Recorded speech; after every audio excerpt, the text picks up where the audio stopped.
All right. All right. We are live. Welcome. Welcome. Welcome, guys. It's rare that you come on and you have something super positive to say. Um, all I can say is today is monumental.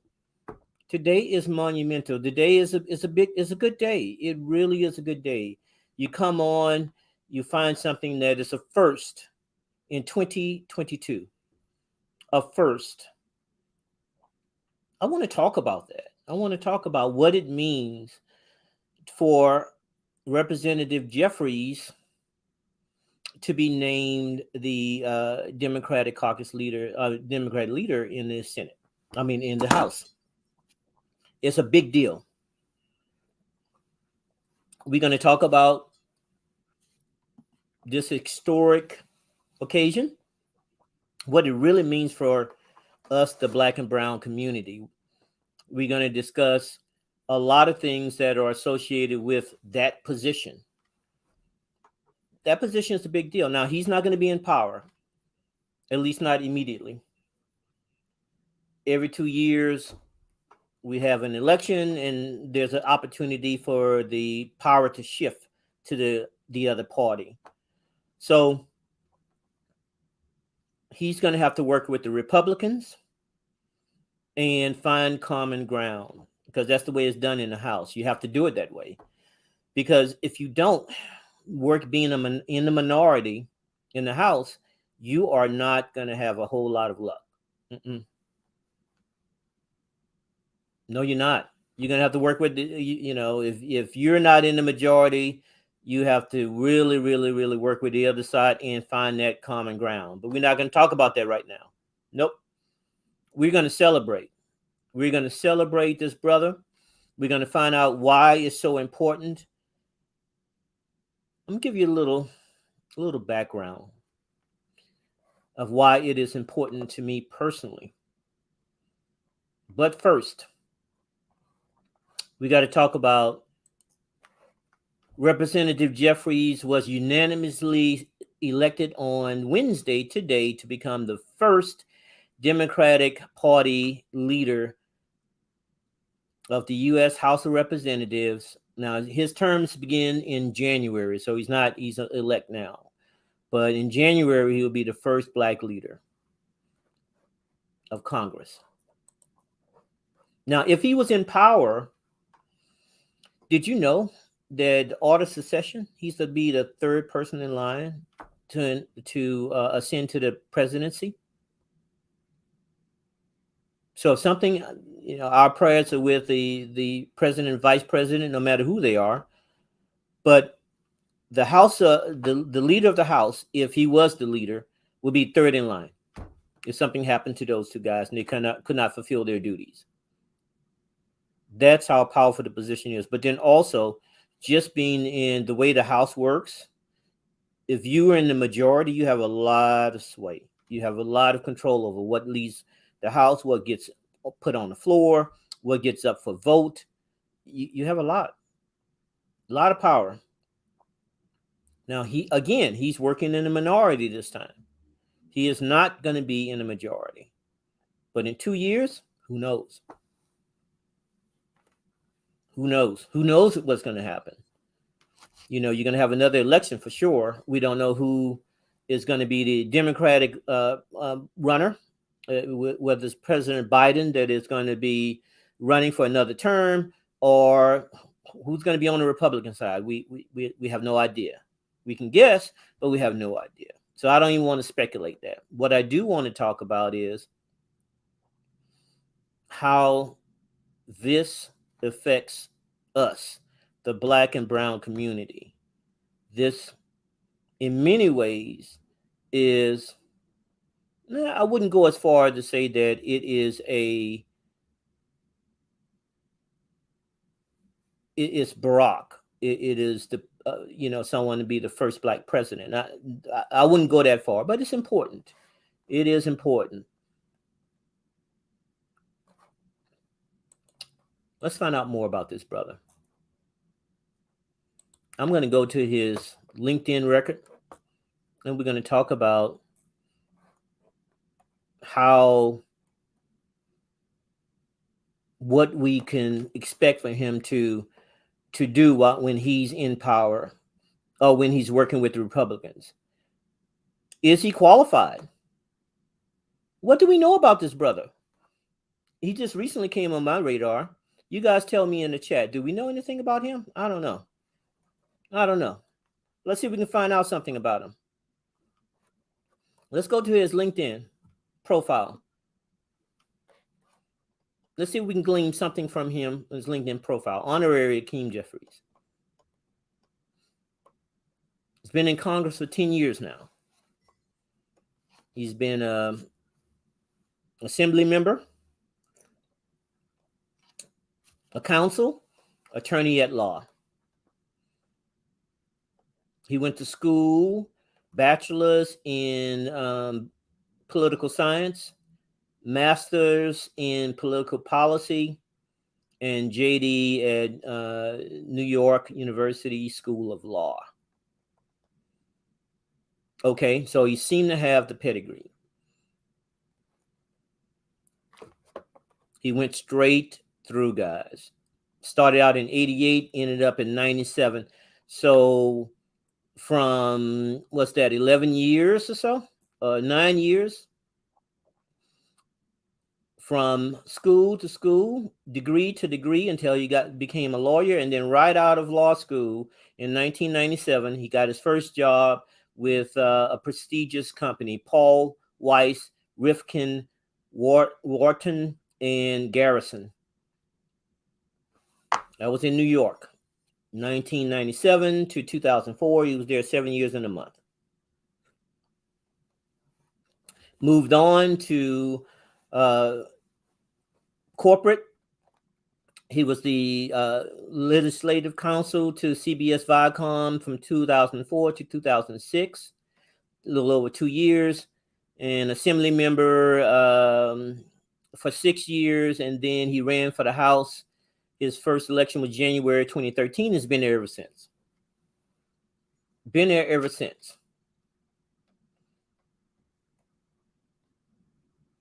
Okay. He seemed to have the credentials.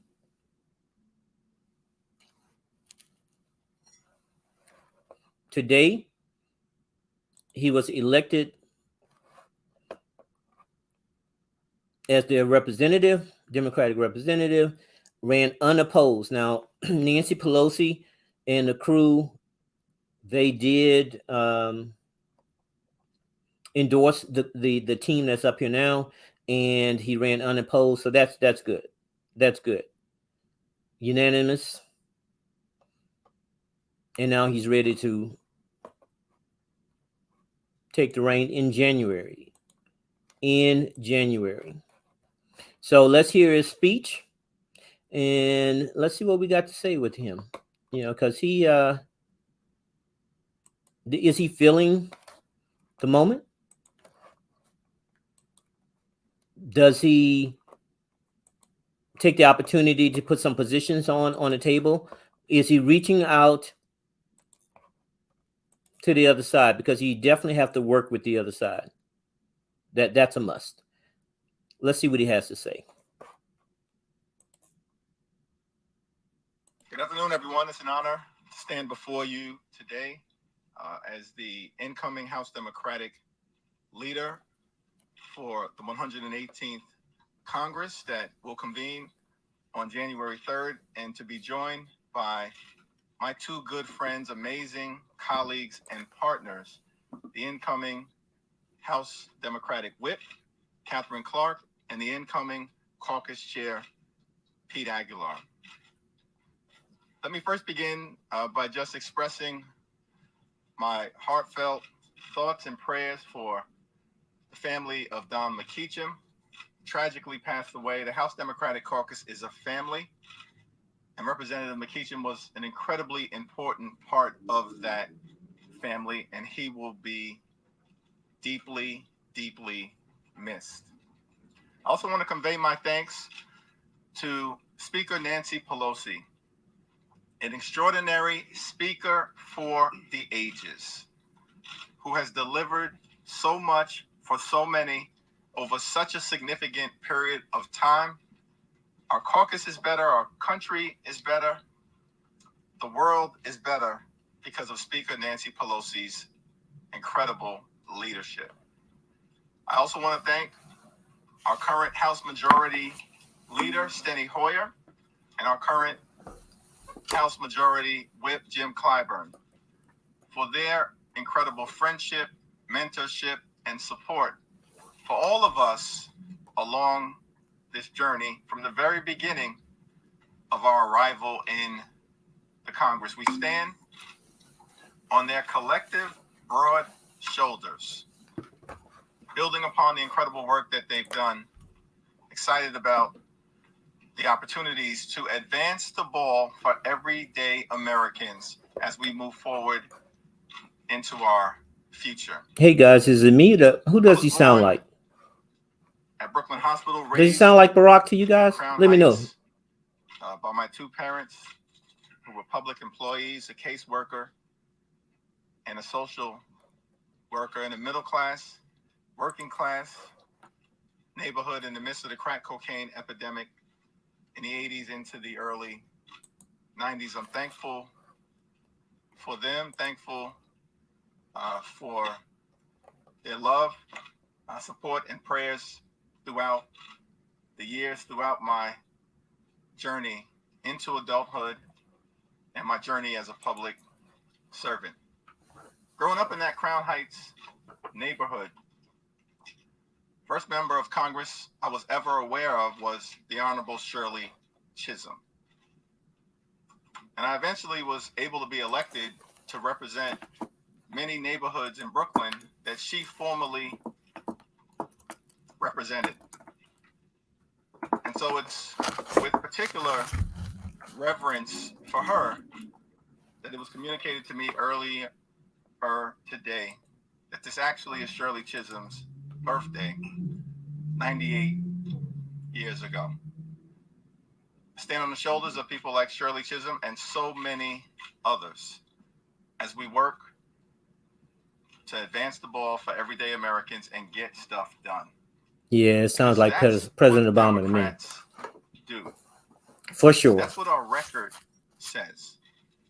Each and every day, House Democrats committed to fighting hard for working families, middle-class folks, those who aspire to be part of the middle class, young people, seniors, immigrants, veterans, the poor, the sick, the afflicted, the least, the lost, and the left behind. House Democrats fight for the people.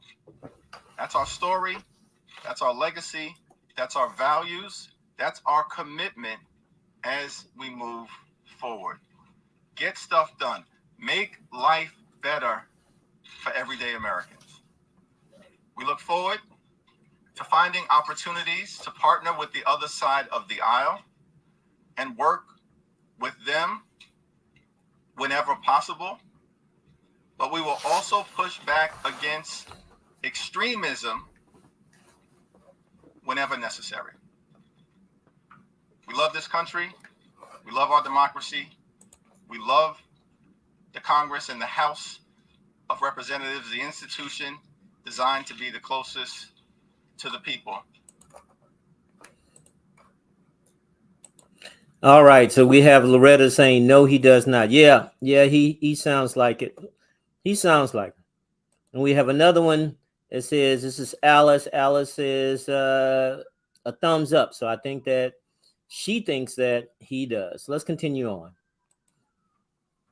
And we're going to fight hard each and every day we have this honor to serve in Congress to deliver. I now yield to my good friend, an amazing colleague, the incoming House Democratic Whip from the Commonwealth of the great state of Massachusetts, Catherine Clark. Good afternoon. I am so honored to be here with our leader-elect Jeffries and caucus chair Pete Aguilar. It is truly humbling to be the next whip for the 118th Congress and to get to do it with such an incredible team. And as Hakeem referenced, we as a team and as a caucus reflect the diversity and the strength of the American people. And that is where we are able to come together around shared values and reflect back to American families that they are the priority. They are who we will bring to the leadership table with us. Their stories, their challenges, their victories, and solutions for what they are facing. And I want to join Hakeem in sending our condolences and our love to Don McKeecham's family. He will be sorely missed in our caucus, a absolute tireless advocate for environmental justice and justice in everywhere in this country. And I'd also like to thank our incredible, iconic speaker, Nancy Pelosi, and leader Steny Hoyer for their service to this caucus, to the American people, and for their continued friendship and guidance. And our message today to the American people is very simple. House Democrats are ready to work for you. And in the last 2 years, under the leadership of President Biden, we were able to beat back a pandemic, get vaccines in arms, get schools reopened, bring back our small businesses. Then we passed the Climate Action Bill that was the largest in the history of our country. We saved the childcare sector. We created 10 million jobs. We passed the first gun reform bill in 3 decades. We lowered healthcare costs for seniors, and we defended women's rights and refused to let them become second-class citizens. And together, that's how we were able to defy political gravity and have this historically close margin in the House. All right, so she is doing her job as the minority whip. Let's see a little bit about her. She was born in 1963. She's 59 years old, from New Haven, Connecticut.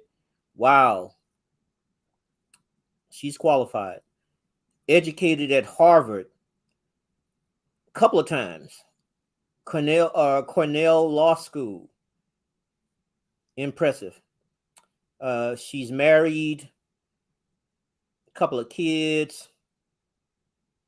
Yeah, the woman got it going on.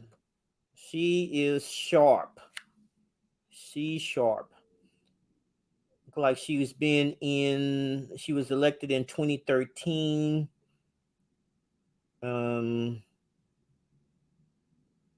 Yeah. December 12, 2013. She was she ran and she was in office for Massachusetts Senate. Looks like she's been in politics for quite a while. Good job. All right, let's see what else she has to say. And the Republican agenda appears to be to continue to divide us, to get power through division by turning neighbor on neighbor. But that is not what this caucus is here to do. It is not what the American people want. American people want solutions. It is not just Democratic families that are struggling to afford childcare and health care. It is not just Democratic families who are struggling to afford housing. It is not just Democratic women who want freedom to make their own decisions about their bodies. And it is not just Democratic families who want clean air to breathe and clean water to drink. So we are going to come together as a caucus. Our door is open for any member from across the aisle who wants to get to work for the American people. And if they want to divide, if they want to obstruct, if they want to have political theater instead of finding those solutions the American people want, then we will be here to oppose. But today is a day of transition and hope and a renewal of the shared values of our caucus. And I am so pleased for the first time to be able to turn the mic over to our caucus chair, Pete Aguilar. Thank you so much, Madam Whip. Do I wait until next year to start that? I'm just going to do it. I'm just going to do it now. Thank you so much to my good friends, Catherine and Hakeem. And you guys know that when we say those terms, we don't always mean it. But it's absolutely true. These are good partners, good friends, and I look forward to working with them in the years to come. Everything that Leader Jeffries and Whip Clark stand for is exactly what the Democratic caucus has been advocating. And we'll. All right, let's look him up. 43 years old. He's from California. Represents the 31st district since 2015.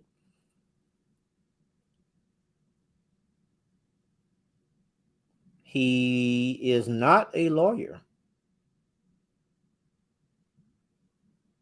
Oh, we're gonna have to look him up, guys. We're gonna have to pull up. Yeah, we're gonna have to go to LinkedIn on him. We need to find out a little bit more about the brother. Yeah, let's hear what he has to say. I'm gonna look him up on LinkedIn. Continue to protect individual freedoms, healthcare.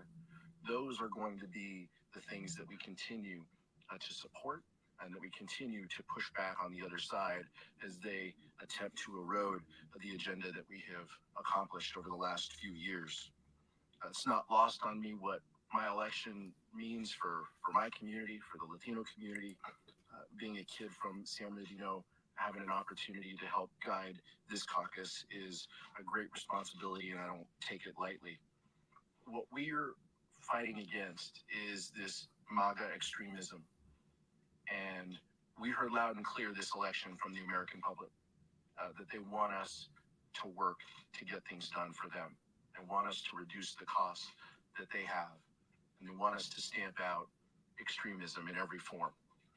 And so that's going to be our mandate. Unfortunately, there's folks who, on the other side of the aisle, who go to white nationalist conferences and come from the most far right corners of the country. And we're going to have to continue to push back against those ideas as well. And every time that the other side pushes these theories, these dangerous theories, we're going to have to hold them accountable to the American public. As the Republicans turn to extreme partisanship and the circus of trying to elect a leader, what you've seen here is this transition. The energy in that room was amazing.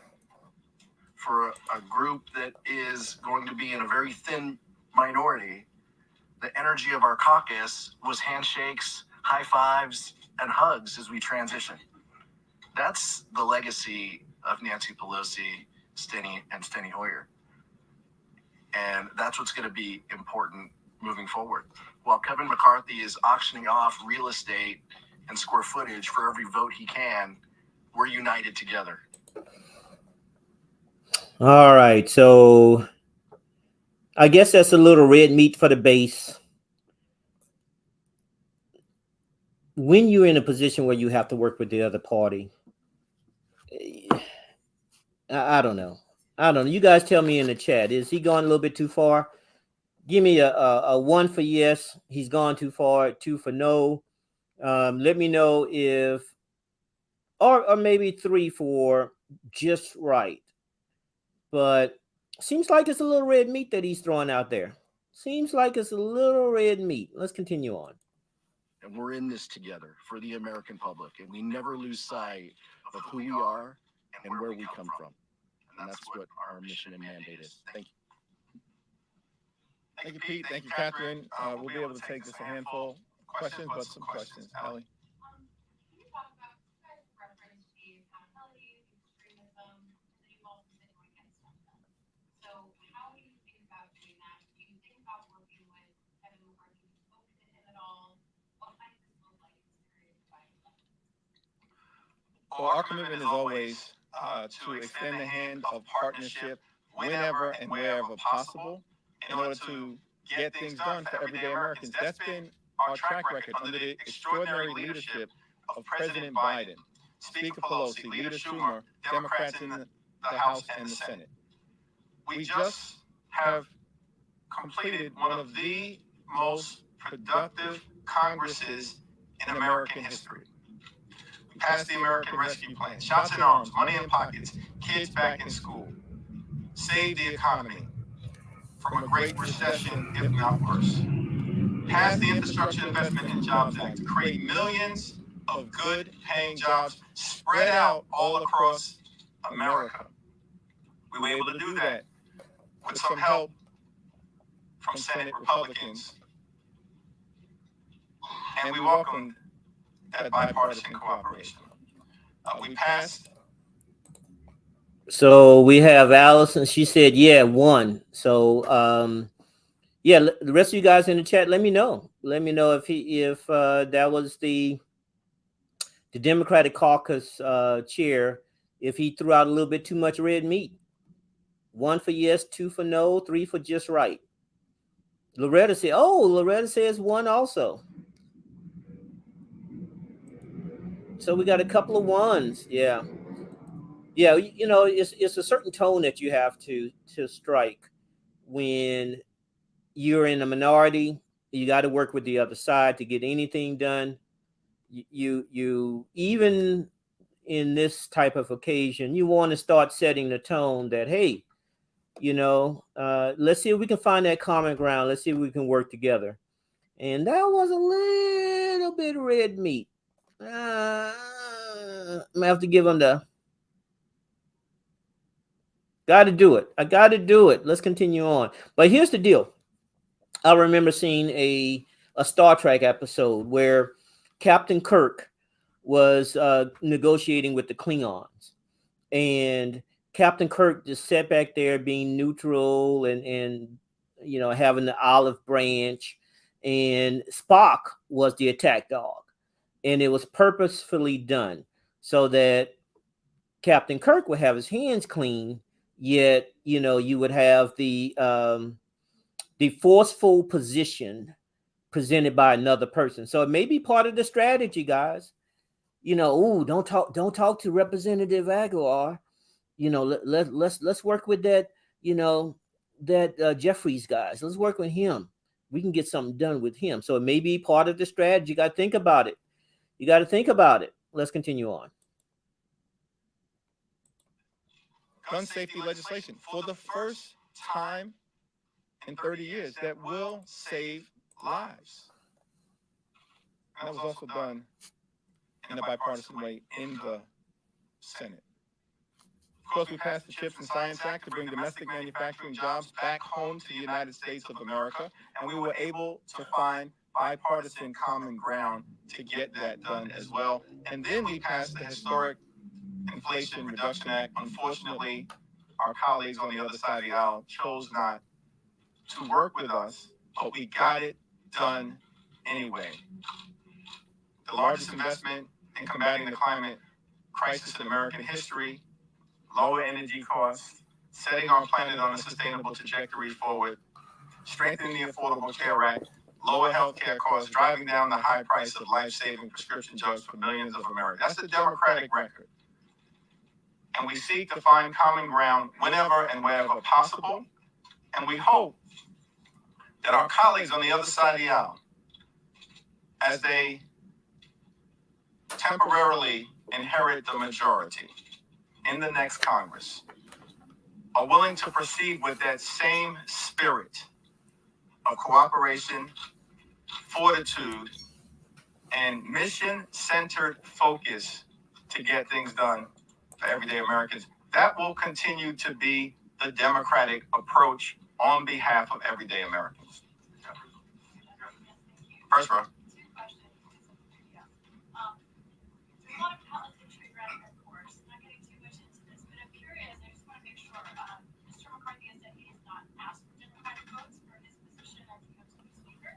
But I just want to make sure with you all, are you talking to your caucus to say they're not going to support him in case he needs those votes?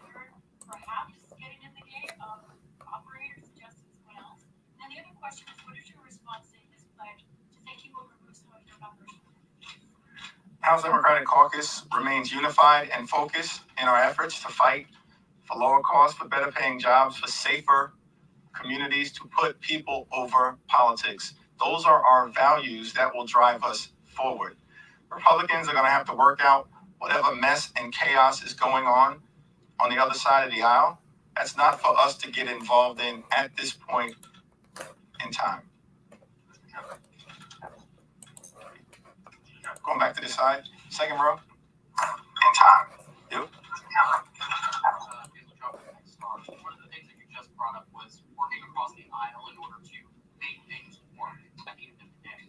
But as we've seen in especially this past year, it's not just a problem when it comes to Republicans. Sometimes you've had Democrats within your caucus. They don't agree with some of the other Democrats. We are also looking at, say, the Senate as well.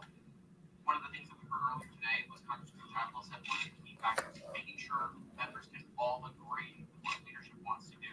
Will you be able to guarantee that going forward when you do have legislation moderate Democrats are not agreeing with what progressive Democrats are doing? I want to make sure that Catherine and Pete also respond to this question, because we all share the same approach. Everybody matters. Progressives, New Dems, Blue Dogs, whether you're from the north, the south, the east, the west, the heartland of America, whether you're in the center left, more progressive parts of our caucus, everybody matters. That's what makes the House Democratic Caucus the most authentic representatives of the American people. Sometimes we can have noisy conversations, but as we showed time and time again on issue after issue after issue, at the end of the day, we always come together, find the highest common denominator, and get big things done for everyday Americans. Yeah, I would say look at our track record. Just look what we did in the 117th, and look at that body of work, that coming together with a narrow majority over and over again. These are huge pieces of legislation that we have passed, and it is starting in the next few months. Those cost savings, those projects are going to start to come to fruition. I like her. She's sharp. That is a sharp cookie. I think that we need to definitely put her on our radar. She is a sharp person. Let's see what else she has to say. And what that means to the American people is always what binds us together, because our caucus is about these shared values. That is where we build the unity while we use our entire diversity. We don't do what the other side does. We don't shy away and say there will be discipline, there will be punishments for not towing the line. We listen to people because we understand that their districts, those are the voices of the people of this country. And that when we are listening to our members and drawing on from every corner of our caucus, we come up with a product that works for Americans. And that's our goal here. This is the Democratic Caucus is a beautiful mosaic of the country. But these two leaders next to me can speak to every member and every corner of the caucus and have a conversation. But the House Democratic focus is always grounded on how do we help more people? How do we protect what we've passed in legislation? It's never perfect, but how do we protect that, and how do we help more people? So when that's your core ethos of I just want to help more folks, it's a pretty easy conversation, to talk with each of them individually about what's ahead, about a piece of legislation, about a controversial amendment, because that's who we are. Our default is going to be how do we help more people in our communities? And so those conversations aren't hard, but with leaders like this, it's going to make it easier because they have the credibility and the relationships to go to every corner of the caucus and to talk about what's important to the American public. Last question. All right, no red meat on that one, guys. Maybe it was a set piece, and they had to do something for the base, because that was very let's work together-ish type of answer. And they were ready for it. You guys, no one's, took a time to really think about it. They were prepped for something, a question like that, and they absolutely executed it. Okay. Back in the mid-90s, I remember there was an article in Roll Call when Tom Daschle had become the Democratic leader, and he had a Byrd problem because all of a sudden Robert Byrd would always step in and intervene in issues. You still have Speaker Pelosi in the institution, you still have Majority Leader Hoyer in the institution. How do you work, and how does the caucus and the new leadership team work against them being helicopter parents? What an incredible blessing to be able to continue to rely on the life experiences, the wisdom, the leadership instincts, the skills, the talent, and ability of Speaker Pelosi, Leader Hoyer, and Jim Clyburn.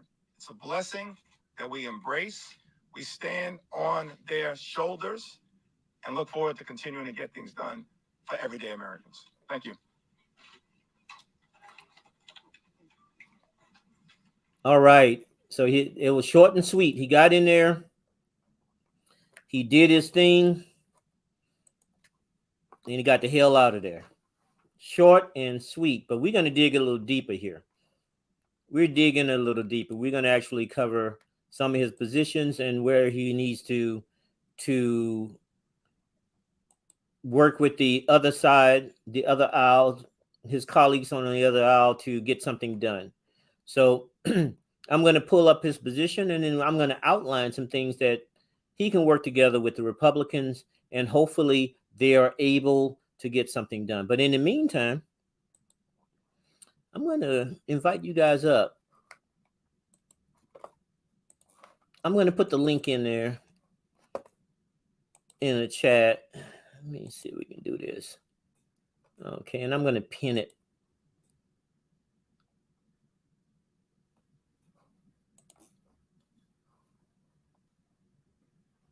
See if we can pin this. Okay, so we have the link in the chat, and it should be pinned live. So if you want to come on up and talk about this brother and celebrate what he's doing with me, awesome, I invite. But I want to look at his positions, because again, he absolutely has to work with the other side. When you're in the House and you don't work with the other side, you're in trouble. You're in trouble. So these are the things that he said that he was for. Let me see if we can expand that a little bit. Now, I'm going to quickly go through them, and we're going to spend a little bit more time on something that probably the Republicans may be willing to work with him on. So this is the position. He took a test, and these are issues this year, 2022. And we're going to skip right past abortion, budget. Now, the Republicans have a strong position of, well, I'm not sure. I don't want to speak for them. But I think that there may be differences in the social net, how much and what to do with Social Security and Medicare. So I'm not sure if that's a common ground. It's probably not. Campaign finance, no. Crime, no. Defense, yes. I think that both the Democrats and the Republicans they want a strong defense and a strong country and willing to spend on defense spending. I think that he did not answer that, but I would guess that he's willing to negotiate with them. One of those, I'll go with you on this if you go with me on something else. Economy, he said yes, he do want to do some growth, pro-growth. So I think that, especially now we want to fend out inflation. I did something, a show earlier where the Fed chair was just on today. They were talking to the Brookings Institute. And the Fed chair is laser focused on getting us down to 2% inflation. And I think that they're willing to do whatever they need to do to get that. That brother's like that dude, the Fed chair is like, hey, we're gonna do what we got to do. So I think that economy is common ground. So he answered yes on both of these. Do you support federal spending as a means for promoting economic growth? Well, federal spending, I don't know about that one. Okay, second one. Do you support pending financial relief to businesses and or corporations negatively impacted by the state of national emergency for COVID-19? He said yes on that. Now, that is some common ground. That is definitely some common ground. I think that it could be used, spun and thought of as a pro-growth initiative for businesses, and both parties want the businesses to grow. So that's good. That's a yes. Another economy. Do you support the federal government taking action beyond those of the Federal Reserve to alleviate inflation? He said yes. I I'm not so sure about that one, guys, about what the other side would think about that. Education. Do you support the forgiveness of federal student loan debt? Well, that's not common ground, I don't think. I think that there's actually legislation that the Republicans are position is to oppose that. Another education, he said no on this one. Do you support requiring the government issued identification in order to vote at the polls? So that is not common ground. Energy and environment, he said yes. He said that do you support government funding for the development of renewable energy? Now, I do think that, and which is solar, wind, and geothermal. Now, I do think that that gets one of those because I do think there's common ground there. I think that in fact, I think so far everything that we discussed, I probably would imagine that maybe if they put in there clean coal, which is not necessarily renewable, but I think that I do think that's common ground. I do think that's common ground. Another energy said yes. Do you support federal regulations of greenhouse? I do not think there's common ground there. Guns, well, we need to talk about that. Healthcare, he didn't have a position on that.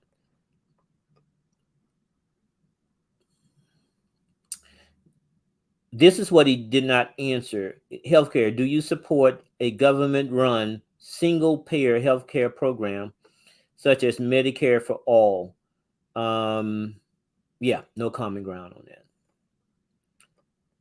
Another healthcare question, do you support expanding paid family and or medical leave opportunities? Yes, on that. He said, and that's unclear. I think that that's a possibility. I'll give it to him. It's a possibility for common ground on that one. Definitely common ground on this one, guys. Do you support lowering the cost of prescription drugs? I think that there's a bill that's out there. I think it was passed and it had bipartisan support on that. So, yeah, awesome. Immigration, I don't even need to read that. There's probably no common ground there. National security. Do you support economic intervention as a means for resolving international conflicts? Definitely common ground. I think that both parties don't want to put any boots on the ground. We'll give them some money. We'll give them some aid, give them equipment, teach them how to do it, how to train them how to work it, repair it, train them how to repair it, and we're done. We're done. So that's another common ground. So we're finding some common ground here. National security. Do you support the U.S. providing increased offensive military aid to Ukraine? Another common ground. If we don't want to put boots on the ground, we have to find financial support. So taxes. Do you support raising taxes? Okay. I can skip right past that one. And then trade. Do you this is another opportunity. Do you generally support removing barriers for international trade. So there's a lot of room there, guys. And I think that because they're so vague, that that probably could be something that they can find some type of common ground on. Common ground. So what do you guys think? If you have an opinion, you want to talk about the qualifications of Hakeem and his crew, go ahead and click the link, come on up, and let's talk about it. But in the meantime, let me tell you why it's so personal for me. It goes all the way back to President Obama. I was actually on a cruise. I was just outside of Puerto Rico, sitting on this boat when kind of enjoying the skyline. It was a beautiful night, no rain. I guess it must have been maybe 80 degrees, 82 degrees. And I'm sitting there chilling, just really kind of being thankful. And then it came over my phone, I think. No, it was my iPad. It came over my iPad that President Obama won. And I got to be honest with you guys. I have got to be honest with you guys. I was emotional. I didn't think that in my lifetime we will see a black president. I just didn't. So when he won, and this was the first time. You know, the second time he had a track record, a good track record. You know, everybody kind of realized that he was going to win. He was going to win. He was going to win. But the first time, I said, no way. I said, no way. I said, I'm voting for the brother, but no way. And sure enough, God bless America, because there was a whole lot of people besides just us voting for the brother. And he won. He won. And I thought for the first time that when I looked my niece and nephew in the eyes, that when I say that if you study hard and you apply yourself, that you can be anything that you want to be. I think that that was the first time I can look in the eyes and really say with conviction and full honesty that, hey, listen, you can be the president of the United States. You can be the most powerful man on earth.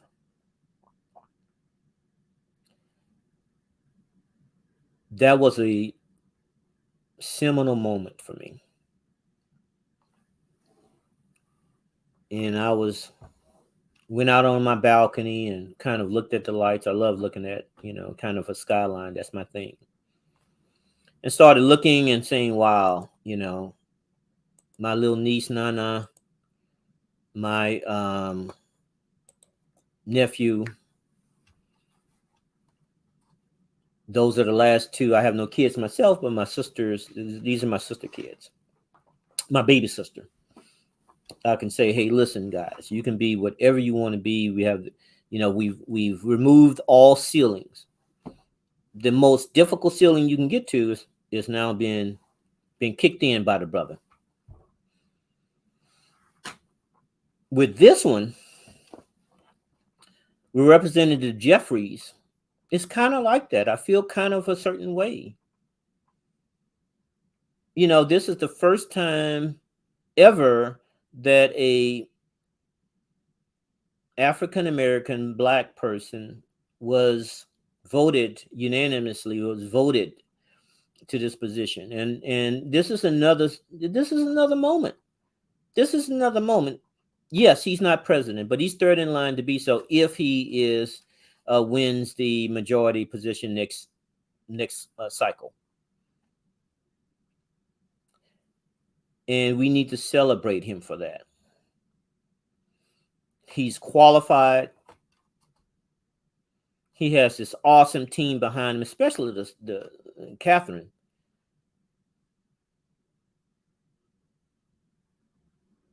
He has a centralist position. Yeah. He said, has everything you need to succeed in America. So, congratulations.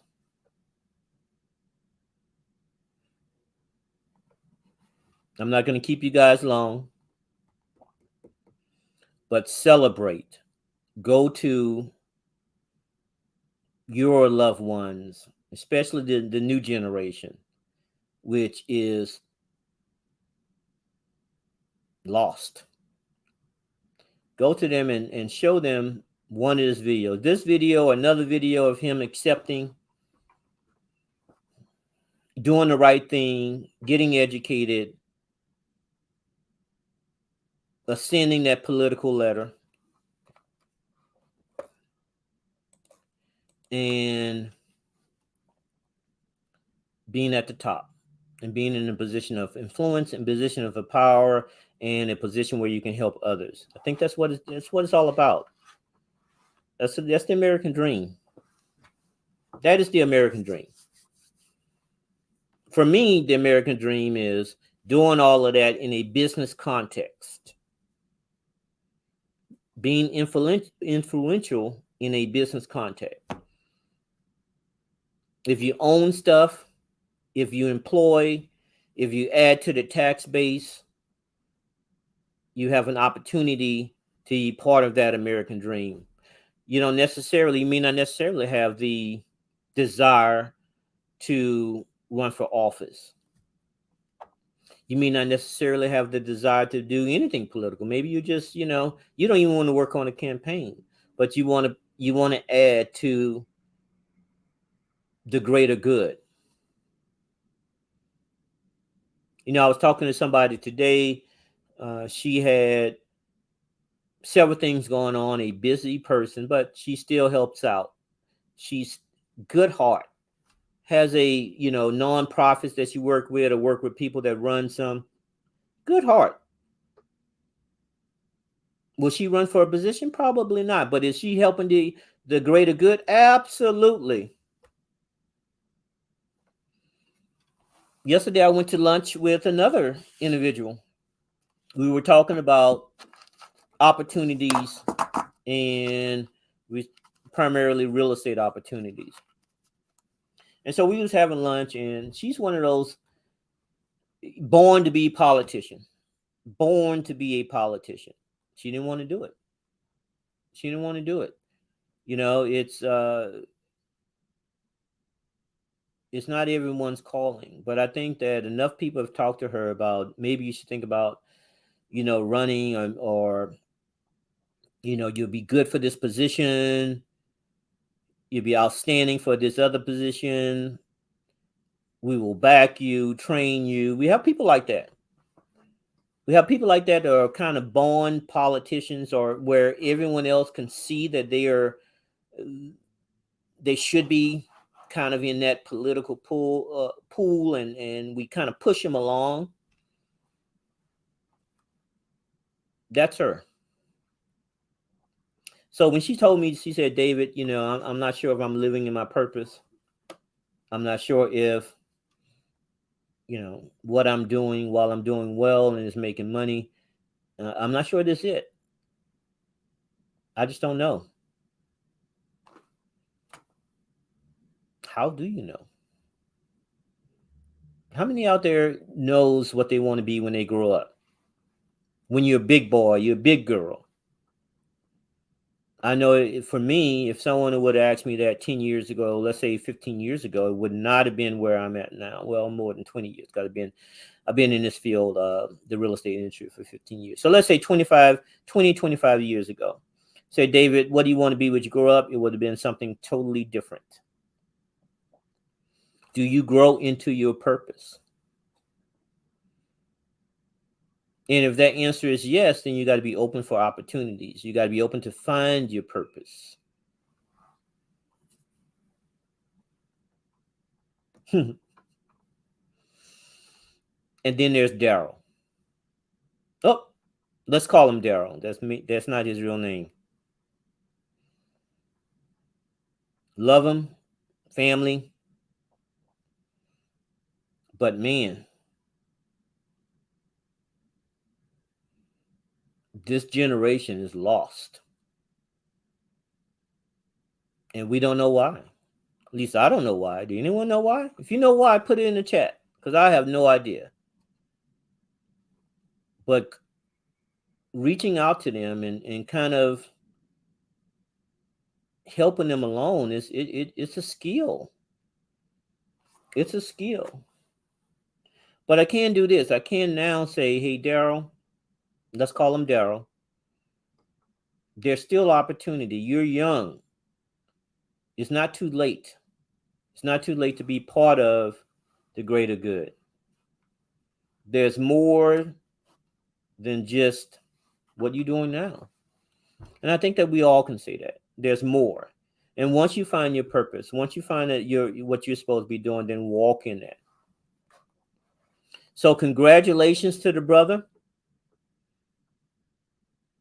I wish that you are successful.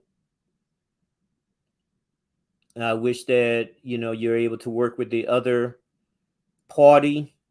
Now that you're in the minority, you recognize that you have to work with the other party. I wish that you're successful with doing that, and I wish that you guys are together, lead, provide substantive bills that would move the United States further and support the greater good. And again, congratulations.